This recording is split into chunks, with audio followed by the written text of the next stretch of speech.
이야기 찬양. 내 모든 시험 무거운 짐을. 엘리샤 호프만.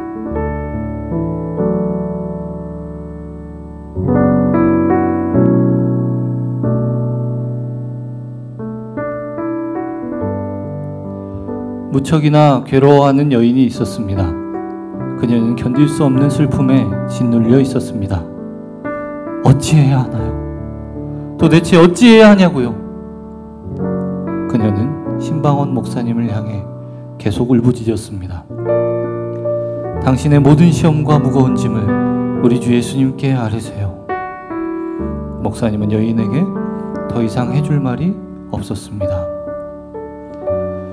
미국 펜실베니아의 엘리샤 호프만 목사는 설교 준비를 하지 않을 때는 가난한 사람들을 섬기며 슬퍼하는 이들을 위로했습니다. 정이 많은 호프만 목사는 설교를 유창하게 하지는 못했지만 섬김의 은사가 뛰어난 사역자였습니다.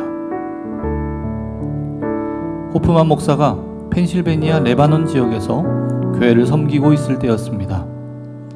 그곳에서 50km쯤 떨어진 그의 고향 마을인 오윅스버그에 사는 한 성도의 집을 방문했습니다. 호프만 목사가 집 안에 들어갔을 때 여인은 슬픔을 주체하지 못하고 있었습니다. 호프만 목사는 슬픔이 극에 달한 그 여인을 위해 기도했습니다. 그리고 마태복음 11장 28절의 말씀, 수고하고 무거운 짐진 자들아 다 내게로 오라 내가 너희를 쉬게 하리라 는 말씀으로 그녀를 위로했습니다. 그러나 그 여인의 울부짖음은 그칠 줄 몰랐습니다.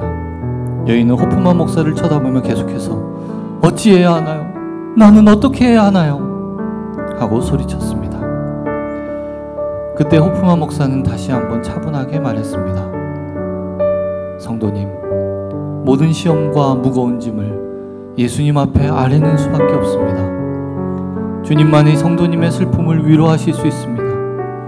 예수님만이 성도님의 고통스러운 짐을 내려놓게 하십니다. 호프만 목사가 떠날 때쯤 성도는 슬픔이 가신 듯 울음을 그치며 연신 맞아요. 예수님께 아뢰면 되지요. 예수님께 아뢰면 되지요. 하고 말했습니다. 마지막 기도를 마치고 그녀의 집을 나온 호프만 목사도 기쁨이 차올랐습니다. 호프만 목사의 귓가에는 자신이 그 여인에게 했던 말이 계속해서 맴돌았습니다. 예수님께 아뢰세요. 예수님께 아뢰어야 합니다. 오직 예수님만이 성도님을 도우실 수 있습니다.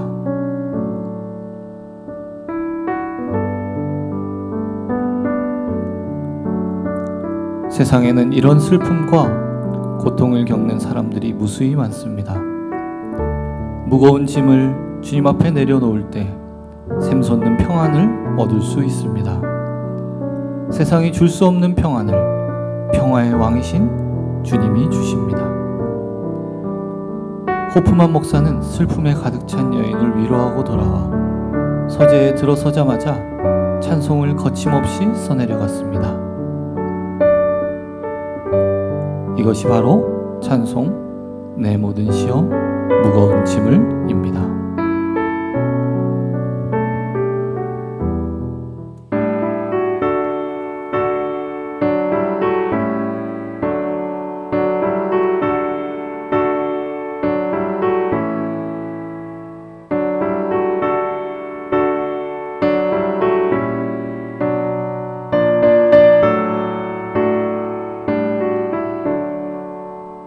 내 모든 시험 무거운 짐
성도 여러분 안녕하세요. 지난 수요 방송에서는 구약을 중심으로 우리가 성전에 대해서 함께 생각해 보았는데요. 오늘은 신약을 중심으로 성전에 대해서 함께 생각하는 시간을 가지려고 합니다. 신약에서는 예수님이 성전이시고 우리가 하나님의 성전임을 우리가 기억해야 합니다. 요한복음 2장 13절 이하를 보면 예수님이 성전을 청결케 하시죠. 그러자 유대인들이 예수님에게 당신이 행할 표적이 뭐냐고 물어봐요. 그러니까 예수님이 요한복음 2장 19절에서 이렇게 말씀하십니다.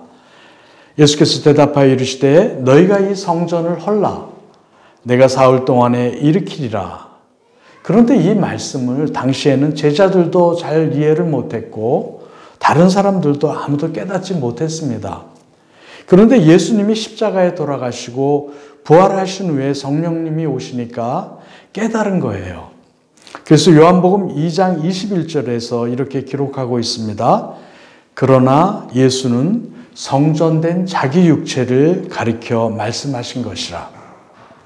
예수님이 성전된 몸이라는 거죠. 예수님 자신이 선지자들이 기대했던 새로운 성전이란 그런 말입니다. 예수님이 우리 가운데 세워진 새로운 성막이며 하나님의 임재를 매개하는 새로운 통로라는 것입니다. 그러니까 예수님이 구약의 성막, 성전을 드러내신 분이라는 그런 말씀인 것입니다. 구약의 성막, 성전의 의미가 하나님이 이스라엘 백성 가운데 거하신다 그런 의미잖아요. 마태복음 1장 23절에서 그래서 예수님에 대해서 이렇게 기록하고 있습니다.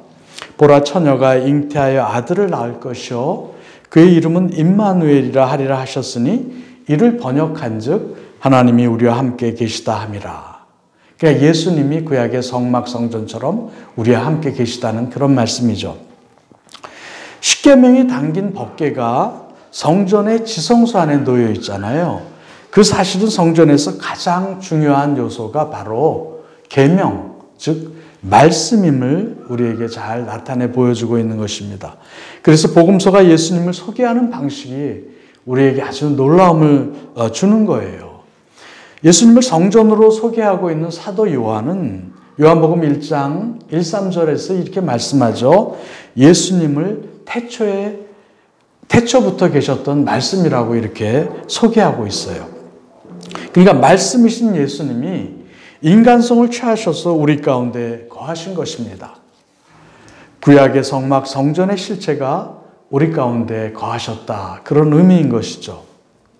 예수님에게서 성전의 이상이 실현되었기 때문에 우리들은 예수님으로 말미암아 참된 안식을 얻는 것입니다. 그래서 요한복음 14장 27절에서는 평안을 너희에게 끼치노니 곧 나의 평안을 너희에게 주노라. 내가 너희에게 주는 것은 세상이 주는 것과 같지 아니하니라. 너희는 마음에 근심하지도 말고 두려워하지도 말라. 이렇게 말씀하시는 것입니다. 더 나아가서 성경은 아주 놀라운 말씀을 우리에게 던져주고 있습니다. 신약에 우리들이 예수님의 몸된 성전, 즉 교회라고 하는 것입니다. 예수님의 영적인 몸이 이 땅에 있는데 우리들이 그리스도의 영적인 몸이라는 거예요. 정말 미스테리한 말씀이 아닐 수 없습니다. 예수님의 영적인 몸이 교회라는 것이죠. 사도 바울은 신약의 우리들에 대해서 에베소서 2장 19절에서 22절 말씀으로 이렇게 말씀합니다. 그러므로 이제부터 너희는 외인도 아니요 나그네도 아니요 오직 성도들과 동일한 시민이요 하나님의 권속이라. 너희는 사도들과 선지자들의 터 위에 세우심을 입은 자라. 그리스도 예수께서 친히 모퉁이 돌이 되셨느니라. 그의 안에서 건물마다 서로 연결하여 주 안에서 성전이 되어가고 너희도 성령 안에서 하나님이 거하실 처소가 되기 위하여 그리스도 예수 안에서 함께 지어져 가느니라. 이렇게 말씀하고 있어요. 사도들과 선지자들의 터 위에 세워진 예수님이 모퉁이 돌이 된 교회 안에서 우리가 성전으로 지어져 간다고 말씀하고 있는 것입니다. 그러니까 이 말씀은 우리가 완성을 향하여 나아간다는 그런 말이죠. 우주적 교회로 지어져 간다는 그런 말씀이에요. 모퉁이 돌, 이거 코너스톤이죠. 이 코너스톤은 건물을 지을 때 가장 기초가 되는 중요한 돌입니다. 그래서 모퉁이 돌에다 건물 소유자의 이름을 새기곤 하지 않습니까?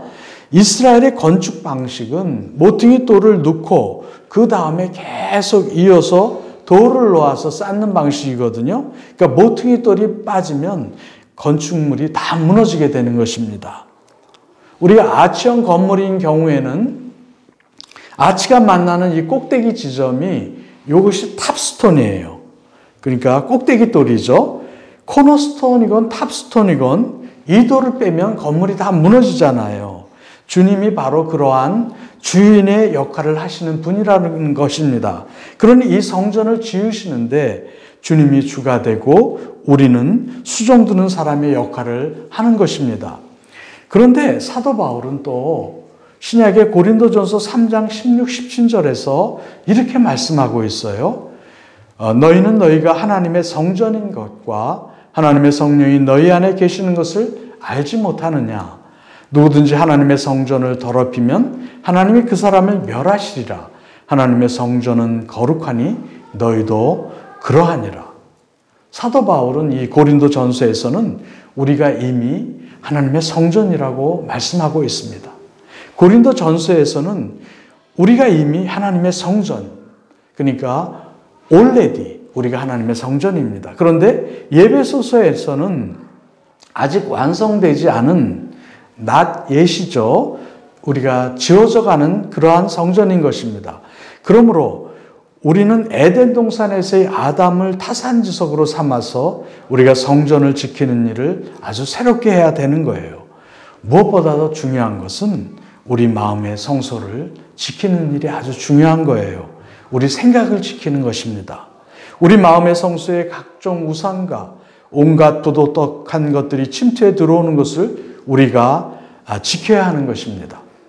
그것들을 그냥 방치해두면 어떤 일이 일어날까요? 그러면 우리의 교회도, 우리의 가정도, 우리의 사회도 다 무너져 내리는 것입니다. 야금야금 좀이 쓰는 것이죠. 그래서 우리가 마음의 성소를 잘 지켜야 하는 것입니다. 마음의 성소를 지키기 위해서 경계를 강화하고 지켜내기 위해서 우리가 필사의 각오로 싸워야 하는 것이에요. 그래서 우리가 이것이 아주 중요한 것이기 때문에 사도 바울은 에베소서 6장 11절에서 이렇게 말씀하고 있는 거예요. 마귀의 관계를 능히 대적하기 위해서 하나님의 전신갑주를 입으라 이렇게 권면하면서도 그 마지막 6장 10절에서 18절에서 뭐라고 그래요? 모든 기도와 간구를 하되 항상 성령 안에서 기도하고 이를 위하여 깨어 구하기를 항상 힘쓰라 이렇게 말씀하고 있는 것입니다. 기도가 바로 영적 전쟁인 거예요. 우리가 마음의 성소를 지키면 우리 가정이, 우리 교회가 또 우리 사회와 국가가 회복되는 것은 아주 자연스러운 것입니다. 한국교회의 많은 목회자들과 성도들이 바로 여기에서 실패했기 때문에 오늘날 한국교회가 이렇게 사회의 지탄을 받는 것입니다. 우리가 우리의 성소를 지키면 하나님의 영광이 우리에게 돌아올 뿐만 아니라 한국교회의 하나님의 영광으로 충만한 날이 도래할 것입니다. 우리는 우리의 삶의 모든 터전에서 하나님을 받들어 섬기며 우리 마음의 성소를 거룩하게 지켜내야 합니다. 또 두 번째로 성전인 에덴의 모습은 우리의 시선을 예수님에게로 향하게 만드는 거예요. 지난 수방사에서 에덴의 중앙에는 하나님의 뜻을 드러내는 계시의 나무가 있다고 했습니다. 아담은 이 나무를 통해서 하나님의 말씀이 생명의 양식임을 체득한 것이죠. 이것은 마치 신명기 8장 3절에 너를 낮추시며 너를 줄이게 하시며 또 너도 알지 못하며 내 조상들도 알지 못하던 만나를 내게 먹이신 것은 사람이 떡으로만 사는 것이 아니요 여호와의 입에서 나오는 모든 말씀으로 사는 줄을 내가 알게 하려 하심이니라 하고 하신 말씀과 같은 말씀이에요. 그러므로 계시의 나무가 있었던 에덴 성소의 중앙은 성소의 지성소와 같은 것입니다. 이러한 사실은 우리의 시선을 예수님에게로 향하게 만드는 것입니다. 구약의 모든 계시는 예수님에게서 완성되었습니다. 그래서 히브리서 1장 1, 2절에서는 이렇게 말씀합니다. 옛적의 선지자들을 통하여 여러 부분과 여러 모양으로 우리 조상들에게 말씀하신 하나님이 이 모든 날 마지막에는 아들을 통하여 우리에게 말씀하셨으니 이 아들을 만유의 상속자로 세우시고 또 그로 말미암아 모든 세계를 지으셨느니라 이렇게 말씀합니다. 이 말씀은 예수님이 하나님의 최종 계시라는 사실을 우리에게 알려주는 그런 말씀이죠. 사도 요한도 요한복음 1장 14절에서 말씀이 육신이 되어 우리 가운데 거하심에 이렇게 말씀하지 않았어요? 예수님이 하나님의 계시라는 것입니다. 그러므로 예수님은 에덴 동산에 있는 계시의 나무, 또 시내산 정상에서 나타난 계시, 성막 성전의 지성소에 보존된 언약궤 안의 계시와 종말론적인 하나님 나라의 완성과 관련이 있는 것입니다. 여러분 요한계시록 21장 22장에서는 새하늘과 새 땅에 대한 기록이 나와요. 여기서 하나님의 장막이 사람들과 함께 있는 모습이 그려집니다. 계시록 21장 3절을 보면 내가 들으니 보좌에서 큰 음성이 나서 이르되 보라 하나님의 장막이 사람들과 함께 있음에 하나님이 그들과 함께 계시리니 그들은 하나님의 백성이 되고 하나님은 친히 그들과 함께 계셔서 이렇게 말씀합니다. 더욱이 하나님과 그 어린 양의 보좌가 사람들이 볼 수 있도록 새 예루살렘 성 가운데 있는 것으로 묘사돼요. 계시록 22장 3, 4절을 보면 다시 저주가 없으며 하나님과 그 어린 양의 보좌가 그 가운데 있으리니 그의 종들이 그를 섬기며 그의 얼굴을 볼 터이요 그의 이름도 그들의 이마에 있으리라 이렇게 말씀합니다. 그런데 놀랍게도 새하늘과 새 땅에는 성전 건물이 따로 없고 하나님과 어린 양 자신이 성전이 되신다고 기록되어 있습니다. 새하늘과 새 땅 그 전체가 하나님의 영광이 가득한 성전에 해당되는 거예요. 그래서 계시록 21장 22절에서 23절을 보면 성 안에서 내가 성전을 보지 못하였으니 이는 주 하나님 곧 전능하신 이와 및 어린 양이 그 성전이심이라. 그 성은 해나 달의 비침이 쓸데없으니 이는 하나님의 영광이 비치고 어린 양이 그 등불이 되심이라. 이렇게 기록되어 있습니다. 이는 새하늘과 새 땅이 하나님이 통치하시는 왕국임을 나타내는 거예요. 이렇게 창세기 처음 부분, 그러니까 아담이 그 에덴 동산이 처음에 성전이지 않아요? 그리고 계시록 마지막 부분 22장이 이렇게 성전이라는 주제로 전체 성경을 이렇게 감싸고 있는 거예요. 그래서 성경 저자는 종종 한 단락의 처음과 끝에 유사한 내용을 배열함으로써 전체 단락의 의미 혹은 주제를 파악하게 해주는데요. 이것을 우리가 이제 인클루지어 신학적으로 또는 우리말로는 수미상관의 구조, 그러니까 머릿수 꼬리미 서로 관계가 있다. 그러니까 머리와 꼬리가 관계가 있는 수미상관의 구조라고 하는데요. 처음과 끝이 서로 관계가 있는 구조라는 것이죠. 성경 전체가 하나님 나라가 시작되고 하나님 나라가 완성되는 그런 수미상관의 구조인 거예요. 그런데 중요한 것은 그 가운데서 예수님이 생명이라는 말씀인 거예요. 예수가 있는 자에게는 생명이 있고 예수가 없는 자에게는 생명이 없는 것입니다. 예수가 생명의 떡이고 예수를 믿는 것이 영생을 얻는 일이요 예수를 아는 일이 곧 영생이라는 것입니다. 구약에서 하나님의 말씀을 지키는 자에게는 생명이 약속되었습니다. 이제 새 성전인 예수 안에서 그 약속이 이루어진 거예요. 예수 안에서 생명나무로 가는 길이 활짝 열린 것입니다. 지성소로의 접근을 막는 휘장이 예수님이 십자가 졌을 때 어떻게 됐어요? 위로부터 쫙 찢어졌습니다. 누구든지 그러니까 예수님으로 말미암아 하나님 앞에 담대히 나갈 수 있게 된 것입니다. 창세기 3장 24절을 보면 이렇게 말씀하죠. 이같이 하나님이 그 사람을 쫓아내시고 아담을 쫓아내시고 에덴 동산 동쪽에 그룹들과 두루 도는 불칼을 두어 생명나무의 길을 지키게 하시니라 이렇게 말씀하잖아요. 그런데 예수님으로 인해서 우리가 그 생명나무로 나아가게 되는 것입니다.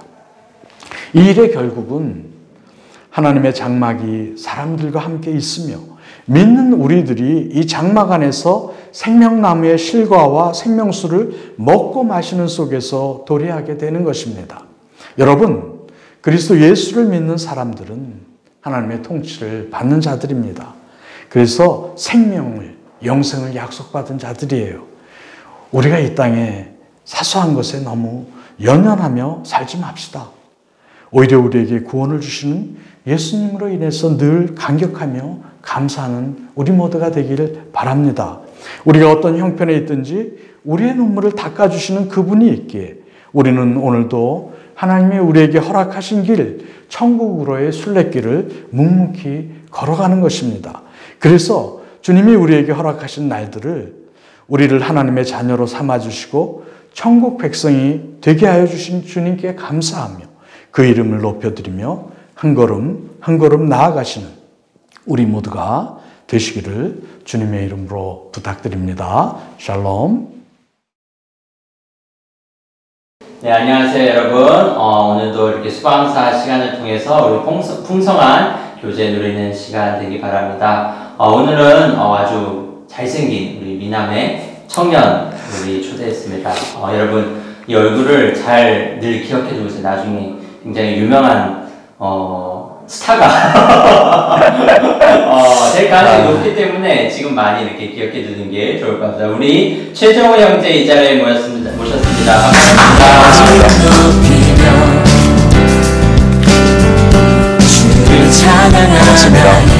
저는 친구들교회 청년부 최정우라고 합니다.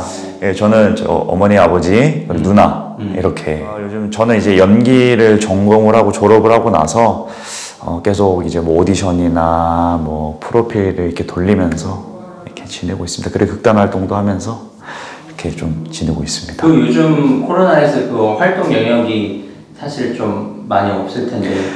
사실 코로나가 처음 터졌을 때는 되게 그 병에 익숙하지 않았잖아요, 전 세계 사람들이. 그때는 정말 일일 자체가 아예 없었고 모이는 거 자주도 아예 안 됐었고 했는데 지금은 이제 점차 그래도 조금은 적응이 된 것 같아요. 뭐 공연도 올릴 수 있고 거리두기를 확실하게 하면 신앙생활 자체는 어렸을 때 이제 초등학교 친구가 교회를 같이 가자 그래서 그때는 뭐 아이스크림 같은 거 막 얻어먹고 막 이렇게 할 수 있으니까 따라갔던 것 같은데 근데 거기가 이제 2단이었어요. 근데 어느 날 갑자기 그 친구는 교회를 안 나오더라고요. 그래서 제가 이제 먼 훗날 성인이 돼서 그 친구한테 제가 물어봤어요.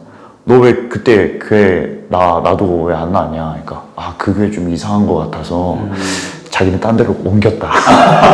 저를 좀 데리고 가야 되는데 나 버리고 라고 하더라고요. 예. 근데 완전 초등학교 때여서 부모님이 뭐 그렇게 시켰겠죠. 그렇게 한 것 같아요. 그래서 그렇게 이제 교회를 처음에 접하게 됐고 그러면서 그런 이제 이단 쪽으로 계속 간 게 아니라 그리고 또 교회를 한참 안 다니다가 고등학교 때 이제 저희 가족은 안 믿지만 그 친척들은 교회를 다니시거든요. 친척들을 다니세요. 네, 그리고 할머니도 교회를 다니셔서 이제 할머니를 모시고 교회를 이제 제가 다니고 하시다가 할머니가 이제 돌아가시고 나서 이제 제가 이제 혼자 교회를 다녀야 되는데 그때 당시 할머니 모시고 가서 대예배만 이렇게 드렸었어요. 그때 당시 교회에서는 이제 저도 뭐 청소년부를 다녀야 되는데 그래서 연기학원에서 만난 친구 한 명이 그럼 그때부터 연기를 준비한 거예요? 그때 연기학원에 제가 한두 달 정도 딱 다닐 시기가 있었어요. 고등학교 2학년 때인가 3학년 때. 일찍 2학년 때인가. 했네. 그러니까 한두 달 다니고 그만두고 또 몇 년 있다가 다시 하는. 그러니까 잠시 한두 달 약간 취미로 배운 느낌으로 이제 그때 다녔을 때 이제 친구들 교회 청년부에 이제 친구 한 명이 있었는데 그 친구 청소년부에? 청소년부요. 맞아요. 청년부란다. 청소년부에 있었는데 이제 그 교회를 한번 나가봐도 되겠냐 해서 제가 이제 나가게 됐는데 여기 너무 좋아가지고 매주 다니게 되면서 그럼 그때 고 2학년 3학년 고2, 3때 저도 정확한 기억 시점이 없는데 아마 고2, 3때가 정확한 시점. 그 친구들끼리 다닌 지 굉장히 오래됐네. 지금 나이가 지금은 제가 29살이니까 그러니까. 한 10년 정도 친구들 교회는 사랑이다라고. 제가 청소년부에서 청년부 올라가고 나서 이제 거기 청년부에 있는 이제 형들이랑 엄청 막 교회에서만 만나는 게 아니라 평일에서도 막 만나서 같이 대화도 하고 놀고 제 고민 상담도 많이 하고 하면서 그냥 그 추억 자체가 그냥 되게 재미있었던 것 같아요. 그리고 뭐 형들 힘들면 또 기도도 같이 해주고 그런 형들이 있었기에 저는 이제 기도를 이제 힘들 때나 이제 그럴 때 사실 하나님을 되게 많이 이제 찾았었는데 그때 당시에 기도를 많이 청소년? 네. 청소년 때? 딱 그 고등학교 3학년 때였던 것 같아요. 그때 여기 다닌 지 얼마 안 됐을 때 그때 기도를 많이 드리고 이제 했는데 기도를 계속 들어주시는 것 같더라고요. 이렇게 그때 당시에 바로는 들어주지는 않으시고 점차 나중에 뒤돌아 보니까 그때 기도했던 게 지금 이렇게 하나님께서 들어주셨구나라는 생각이 엄청 큰 것 같아요. 그리고 정말 존재한다 살아있다고 또 느끼게 된 거는 청년부에 남건 형제라고 있거든요. 남건 형제가 원래 교회를 다니지 않은 친구였는데 학교 후배였어요. 그런데 제가 어느 날 어떤 자신감이 있는지는 모르겠지만 학교 수업에 조명 시간이었는데 그 후배랑 저랑 이제 같은 팀이었어요. 팀플 같은 거를 하잖아요. 같은 팀이었는데 그때 당시에 기도가 전도를 좀 할 수 있게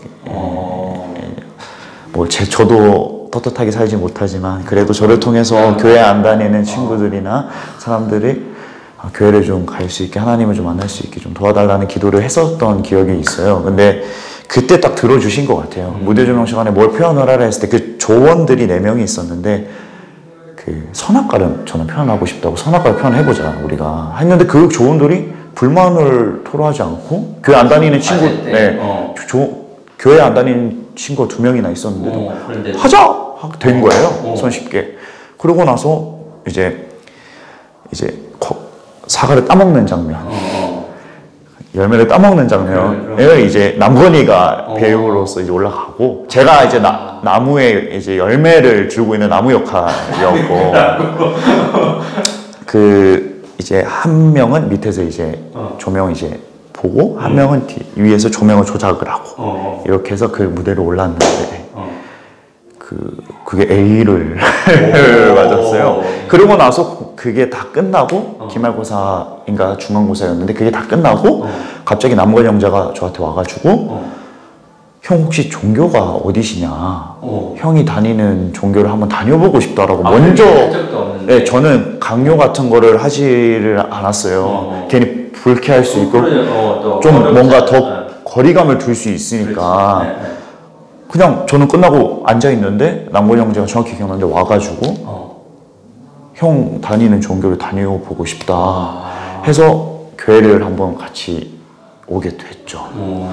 그러고 나서부터는 남건 형제도 이제 매주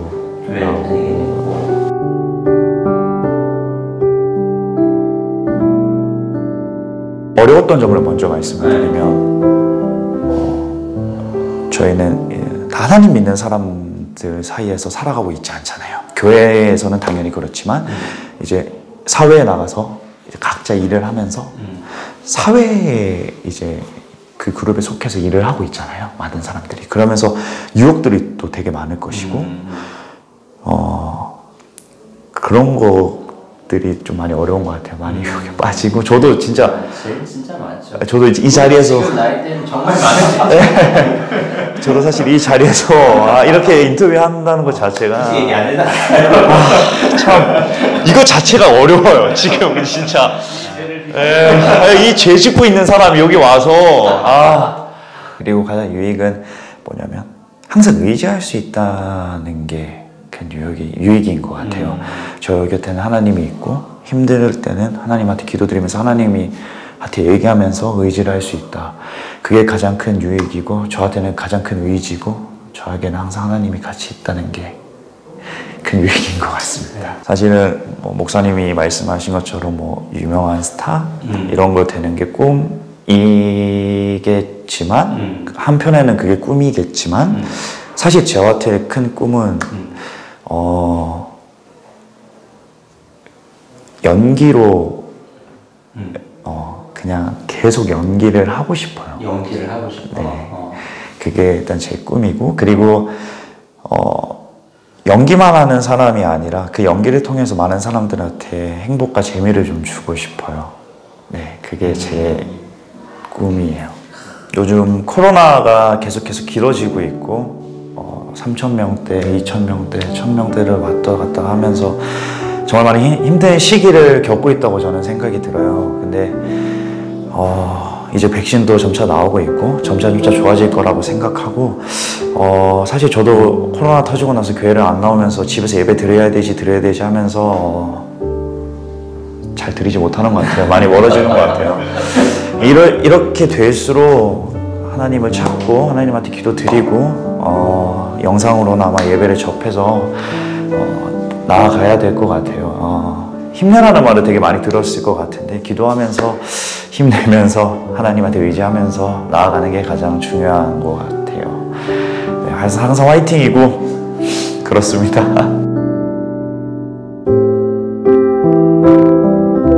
지금 뭐 촬영하고 있는 건 아직 없어요? 그 10월에 이제 크랭크인 들어가는데 그래서 아마 다음 주에 이제 첫 미팅이 시작될 것 같아요. 저도 다행히 좋은 기회가 찾아와서 그 경찰 인권 영화제라고 있는데 경찰 인권 영화제? 라고 있는데 그 지금 제가 있는 영화사에서 거기에 들어가게 됐나 봐요. 근데 이제 배역을 주셨어요. 감사하게도 저도 이제 비중 있는 주연으로 돼서 주연으로? 저도 좀 쉽지 않은 것 길이 같아요. 열렸네. 그래서 제가 지금 면허를 급하게 따는 이유가 녹화하고 있어.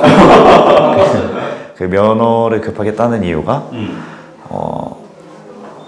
오토바이 타는 씬이 있는데 그 면허가 있어야 돼요. 근데 제가 자동차 면허도 없다 보니까 125cc 이하도 끌 수가 없어서 경찰? 아니요, 그 배달부 역할인데 배달부. 그래서 그걸 급하게 지금 따고 있어요.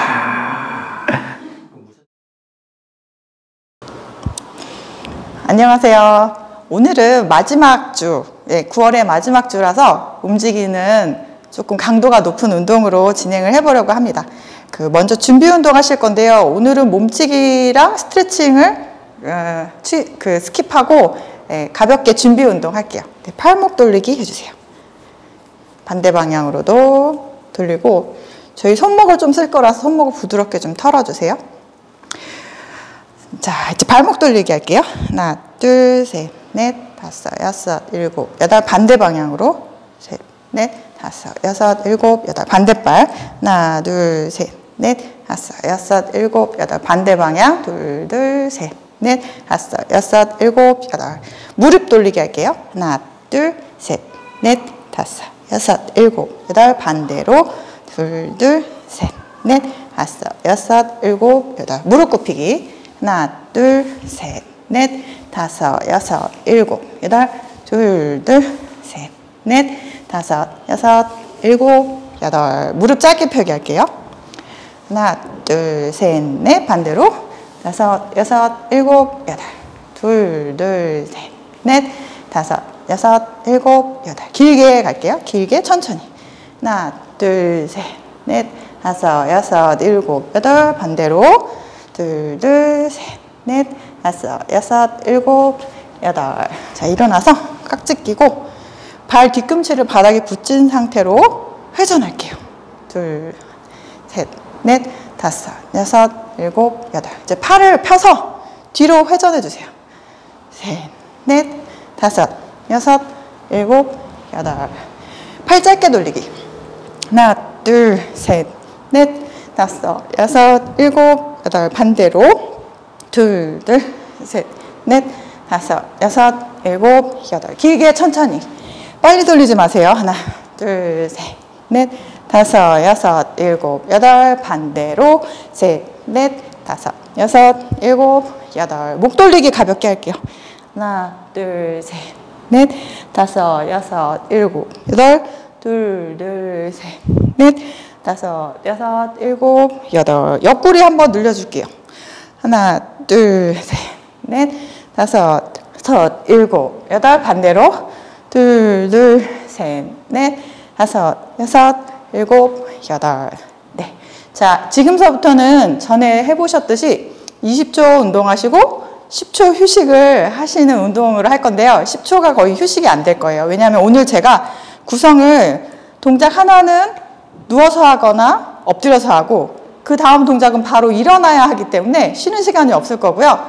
만약에 조금 힘드시다 하시는 분은 그냥 천천히 하세요. 뭐 정확한 시간에 시작 안 하셔도 되니까 그냥 천천히 몸에 맞는 만큼만 하시면 됩니다. 자, 그러면 이제 총 10가지로 구성되어 있는데 이걸 저랑 같이 한번 해보실게요. 네, 저 카운트 주세요. 준비. 네, 제 제자리에서 가볍게 몸을 털면서 뛸게요. 시작. 자, 몸을 워밍업하는 느낌이죠. 몸에 기운을 빼주세요. 어깨랑 팔이랑 이런데 빼주시고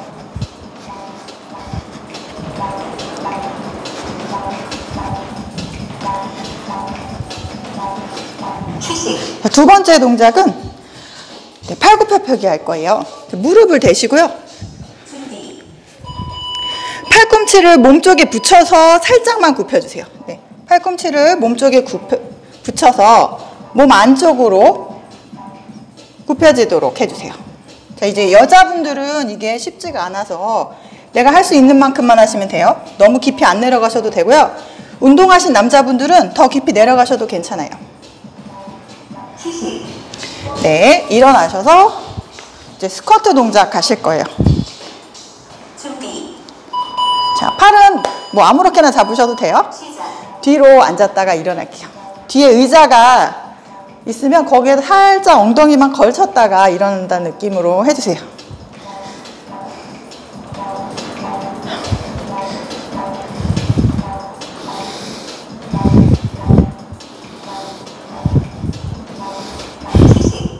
자, 다음 동작은 엎드려서 클라이밍이라는 자세인데요. 준비. 자, 무릎을 바닥에서 띄워서 시작. 가슴 앞쪽으로 가지고 오세요. 이 동작이 조금 처음 하시는 분들은 힘드세요. 그러면 쉬었다가 하세요.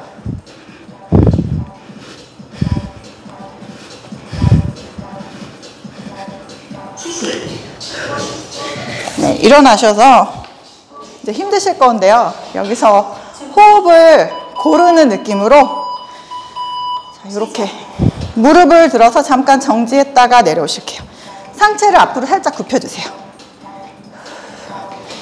이 동작은 한쪽 발로 균형을 잡는 동작이기도 하지만 등과 허리를 바르게 펴는 동작이기도 해요. 휴식. 네, 다음 동작은 누워서 무릎을 세우고 눕겠습니다. 귀 옆에 손 터치, 시작. 크로스로 무릎과 팔꿈치가 만나도록. 그리고 상체만. 자, 이렇게 번갈아 가서 해주시면 돼요. 머리를 바닥에 대지 않고 계속 살짝 들고 계시는 거예요.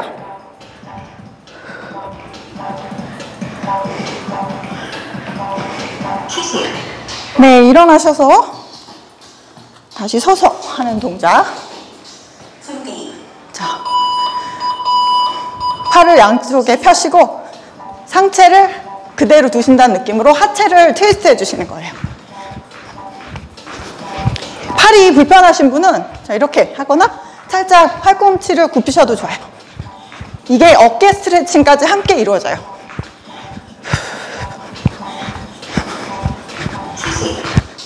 자, 다음 동작 다시 엎드리겠습니다. 엎드려서 슈퍼맨 자세로 만세. 팔과 다리를 크로스로 드세요.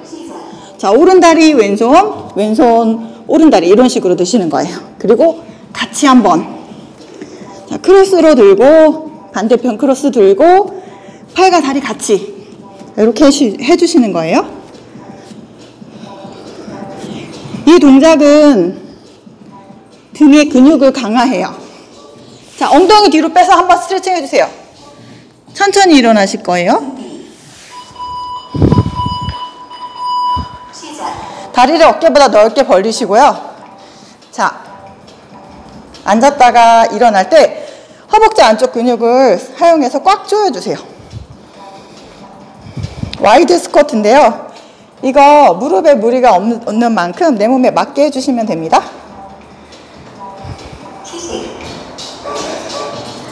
네. 자, 제자리 걸음 해주시고. 자, 이번에는 팔 벌려 뛰기 할게요. 지금 제가 마이크가 흔들려서 조금 불편하긴 한데 팔 벌려 뛰기가 어려우신 분들은 그냥 제자리 걸음 해주셔도 돼요.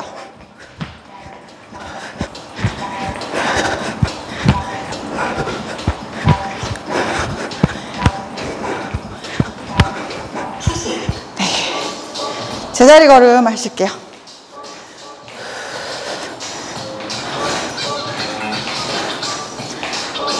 수고하셨습니다.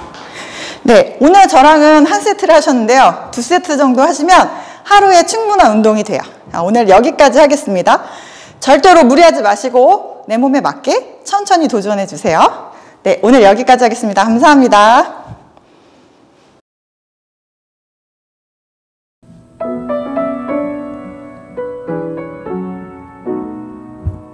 지난주에 이어서 계속해서 페테르 파일 루벤스의 작품을 살펴보도록 하겠습니다. 이 작품은 그리스도를 십자가에 내림이라는 작품입니다. 잠시 한번 감상해 보시죠.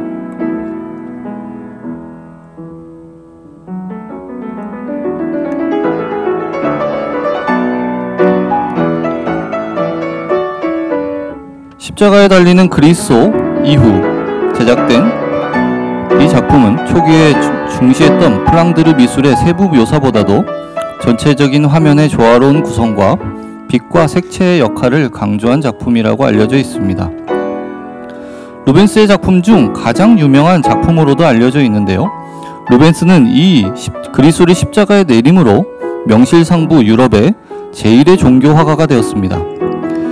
이 작품은 불길한 검은 하늘과 대조되어 예수님의 죽은 육신을 강하게 비추는 빛, 보는 이의 시선이 그림 가운데 예수님의 시선으로 가게 배려한 곡선적인 리듬감, 강렬한 감정적 반향을 유발하는 비극적 테마 등에서 전성기의 바로크 양식의 모든 것을 담고 있습니다. 영국 화가 조슈아 레이놀드 경은 이 작품에 나오는 예수님의 신체의 묘사를 보고 일찍이 그림으로 그려진 신체 중에 가장 섬세한 것 중에 하나라고 극찬했습니다. 왼쪽으로 기울어진 육체와 머리는 시체의 무거움과 함께 마치 직접 목격한 듯한 정확성을 보여줍니다.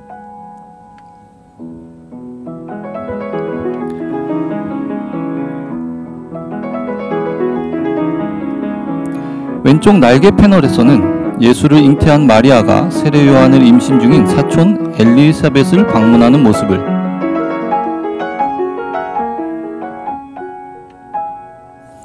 오른쪽 패널에서는 마리아와 요셉이 아기 예수를 성전에 바치는 모습이 그려져 있습니다. 양날개 패널은 그리스도의 삶의 첫 장을, 중앙 패널은 마지막 장을 묘사하고 있는 셈입니다.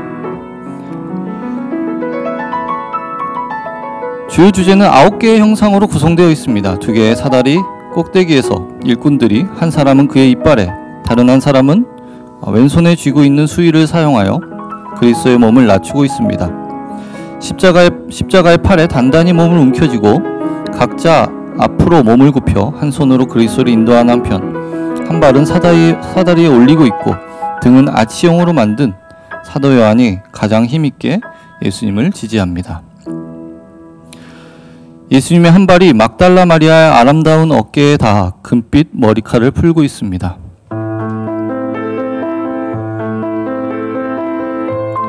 막달라 마리아가 천을 끌어당겨 자신의 어깨 위에 올려진 예수님의 왼쪽 발을 덮으려고 합니다. 루벤스는 바리새인의 시몬의 집에 있던 예수를 찾아와 예수님의 발에 입을 맞추고 향유를 바르던 막달라 마리아의 참회를 암시하는 방식으로 이 그림에서 표현했습니다. 아리마대 사람 요셉과 니고데모는 서로 마주보도록 사다리의 중간에 놓고 그림 상단에 있는 두 명의 일꾼과 함께 활기차지만 서민적인 형상의 정사각형을 형성합니다. 희생의 나무 아래에 서 있는 동정녀 마리아는 자신의 아들을 향해 팔을 뻗습니다. 창백한 얼굴에서 얼마나 끔찍한 고통을 겪고 있는지 짐작할 수 있습니다.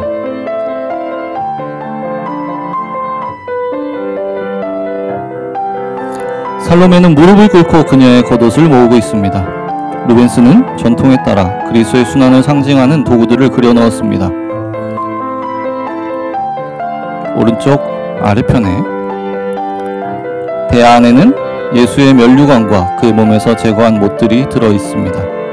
십자가 옆에는 나사렛 예수 유대인의 왕이라고 적힌 비문이 놓여 있고 그 비문 위에는 예수가 죽기 직전 그에게 주어졌던 신포도주에 적신 해면이 놓여 있습니다. 고문의 광경에 기뻐하던 군중은 날이 저물다 골고다를 떠났습니다. 갈보리의 희생이 끝난 후 성경에서 말하는 대로 슬프고 어두운 하늘은 일꾼들의 어깨를 비추는 빛으로 가로지르며 그의 대담한 자세는 구도를 끌어올리게 합니다.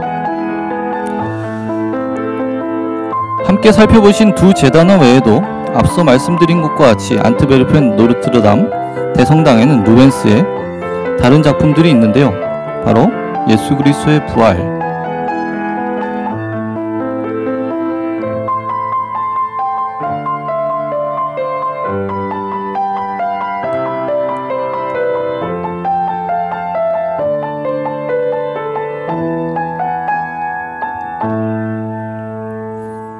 그리고 성모 승천이 있습니다.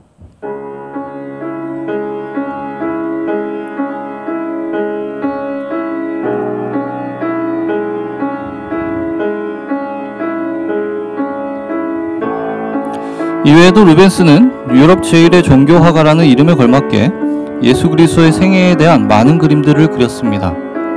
그런데 그 그림들은 다분히 예수 그리스도의 고난과 십자가, 부활, 예수님의 사역의 궁극적인 부분에 많이 할애되어 있습니다.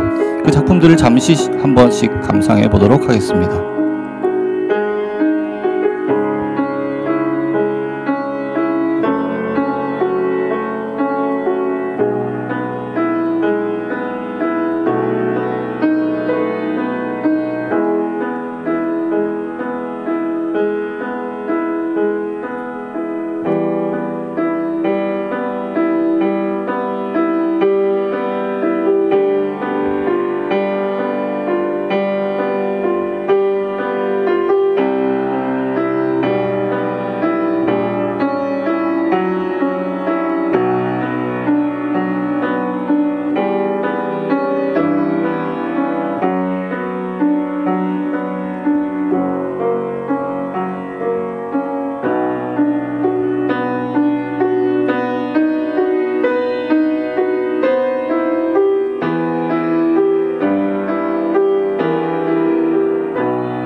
마지막으로 지금 보고 계신 이 작품은 지푸라기 위에 그리스도라는 제목이 붙은 작품입니다. 그리스도를 애도함이라는 다른 제목이 있기도 합니다. 바로 그 미술이 극사실적인 묘사를 통해 성경의 장면이 일상에서 일어나는 사건인 것처럼 느껴지게 하는 것을 추구하였음을 전제하더라도 우리는 이 그림에서 너무나도 초라한 모습으로 십자가에서 내려진 그리스도의 죽음이 지푸라기 위에 누이고 있는 모습을 볼 수 있습니다. 또 다른 동명의 루벤스의 작품에서도 그리스도의 죽음은 지푸라기 위에 누여 있습니다. 베들레헴 말구유에 누이신 아기 예수의 몸이 지푸라기 위에 누이셨으면 자명한 일입니다. 또한 유월절의 준비일에 십자가 위에서 돌아가신 그리스도의 죽음을 수습해 절박하게 장사를 지낸 당시의 모든 정황으로 볼 때 그리스도의 몸이 급하게 지푸라기 위에 누이실 수밖에 없었을 것입니다. 화가 루벤스는 성육하셔서 세상에 오시자마자 지푸라기 위에 누이셨던 그리스도께서 이제 대속의 사명을 다하고 숨을 거둔 후 일생을 그렇게 살아오셨듯 또다시 지푸라기 위에 누이시는 순간을 포착하여 표현하였습니다.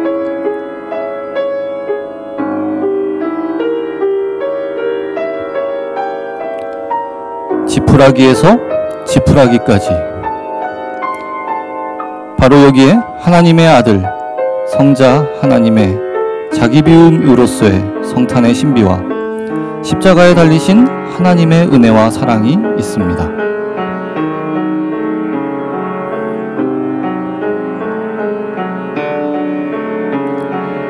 가볍게 걷는 기독교 문화 산책, 오늘 준비한 내용은 여기까지입니다. 오늘도 함께 해주셔서 감사합니다.